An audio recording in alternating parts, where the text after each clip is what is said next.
Hey, what's up, my fellow crafty peeps? My name is Judy, and if you haven't been to my channel before, I do DIY sewing projects and just whatever I feel like sewing and making that strikes my fancy. This week, what I did is I took my skirt that I made in my video from last week, which if you want to know how to make a half circle skirt, make sure you check that out, and I added stuff to it, and I turned it into this awesome pinafore dress. Look at that, how cute, with the buckles and the straps and all of that. So, if you want to see how to do that and how to add it to your half circle skirt, make sure you stick around. I did get the idea for the half circle skirt and the pinafore part of it from a video by Annika Victoria, which I will link in the description box below, so make sure you check her out because she's super awesome and she does all kinds of sewing stuff too. Let's get started making this bad boy. To start making your pinafore dress, you will need the following: your completed half circle skirt, 2 pieces of fabric measuring 10 by 11 inches, a piece of interfacing that has the same measurement, and 2 strips of fabric measuring 34 inches by 5 inches. You will also need 2 overall buckles,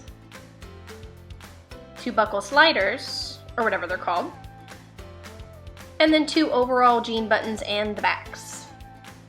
The first thing that I did was I took one of my 10 by 11 pieces of fabric and I fused the interfacing to the wrong side of the fabric with my iron. I then took my fabric with the interfacing and lined it right sides together with my other square of fabric and pinned them together. If you have a serger, you will only sew along these 3 sides at a 1/2 inch seam allowance. Leave the side that is 11 inches unsewn. If you don't have a serger, you will sew along all 4 sides at the same seam allowance, but you will leave a 3-inch hole in one of the 11-inch sides so you can turn it inside out later.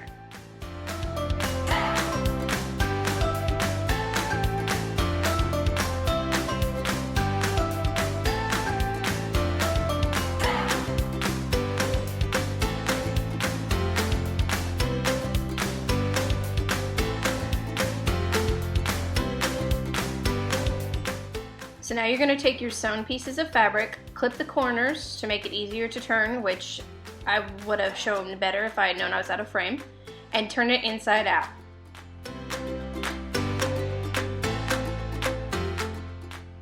And now enjoy watching me somehow struggle to turn this inside out for you guys to see.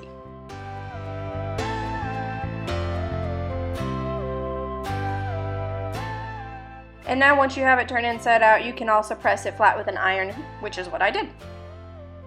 Now you're going to sew along the 3 edges that you have already sewed on at a 1/4 inch seam allowance to make it look nice and neat and almost professional.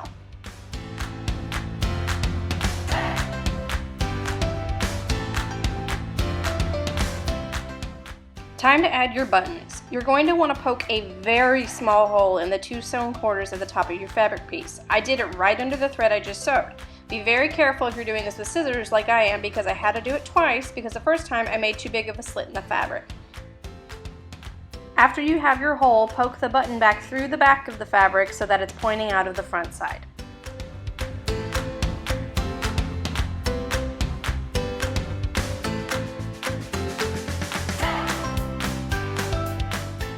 Then you're going to want to attach the button to the button back by whacking it with a hammer. Check out my chonky cat supervising me and wondering what the heck I was doing.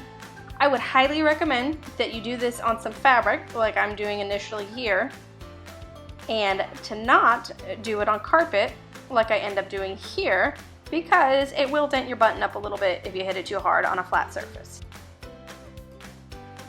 And now you have your buttons attached and they look so nice. Thanks to all my friends on Facebook and Instagram who voted for me to use the bronze buttons and buckles versus the silver ones I was debating on. Then overlock your raw edge of your fabric or sew that small hole you have on the 4th side shut. Next, you will line up your square fabric piece with the zipper on the back side of your skirt. Make sure the zipper ends up in the middle of your square. Then pin the square to the front side of your skirt. If I were you, I would put a couple pins on the inside like I did and then put more on the outer side and remove the inner pins. It will make it easier to sew the front square piece to the skirt piece.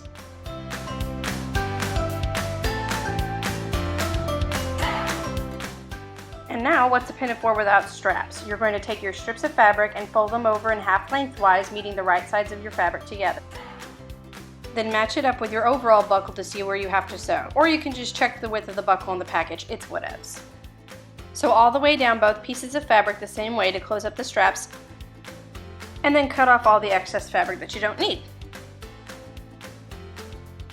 Time for the ridiculously boring task of turning the straps right side out. I seriously need to get a loop turner or something. This is so monotonous to do. Once you finally have both straps turned right side out, fold the ends in about 1 inch and sew across to close them up. Then sew down both edges on each strap at a 1/8 inch seam allowance to make them look nice and professional. Attaching the straps. I pin my straps to the back of the skirt about 3 inches or so away from the zipper. I would recommend pinning them on and then trying on the skirt to see if you like where they are. I ended up scooching mine after doing that closer to the zipper. Then attach the straps on the skirt at a 1/8 inch seam allowance.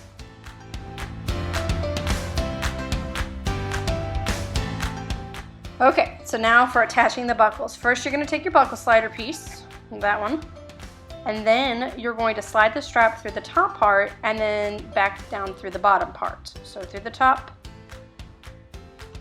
pulling it on, and then back down through the bottom.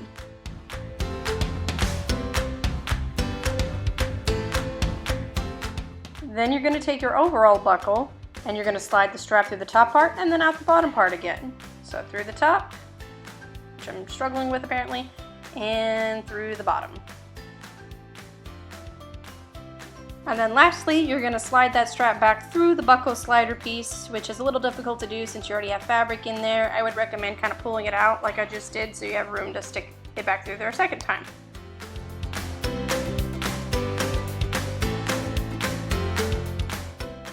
Last thing you're going to do is to fold the edge of the strap back over the buckle slider and sew it down to the back side of the strap, once again at a 1/8 inch seam allowance.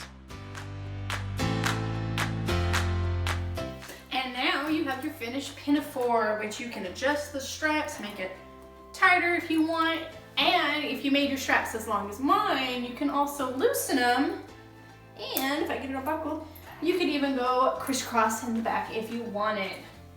Which, oh, I gotta do that because it's a pain in the butt to loosen my straps because I made them just slightly bit too wide so they get all bunched up when I move them around, so I'm gonna keep it how it is. But look how cute that is.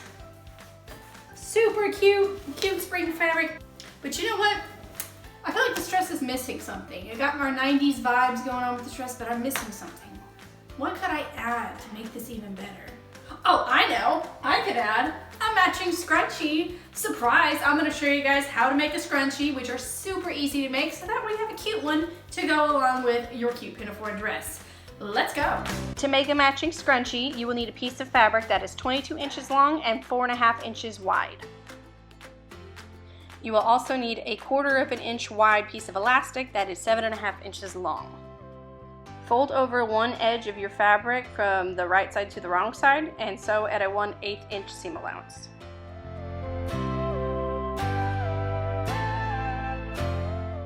Then fold lengthwise, right sides together, and sew at a 1/4 inch seam allowance. And once again, turn the tube of fabric right side out and ponder all the things you could be doing with the time you spend turning tubes of fabric right side out. Now you're going to want to attach a safety pin to each end of the elastic, pin one end to one end of the tube of fabric, and then use the other safety pin to guide the elastic to the other end of the tube.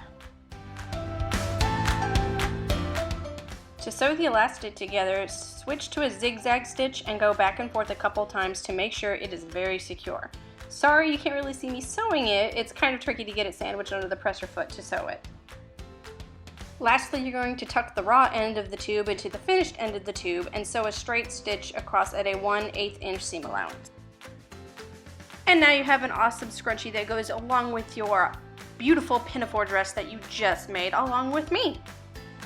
And bam! I feel like I am reliving my 90s childhood right now. Got my scrunchie, looking super cute, got my dress. I hope you guys really enjoyed this video. I had a lot of fun making both the pinafore part of this dress and the scrunchie.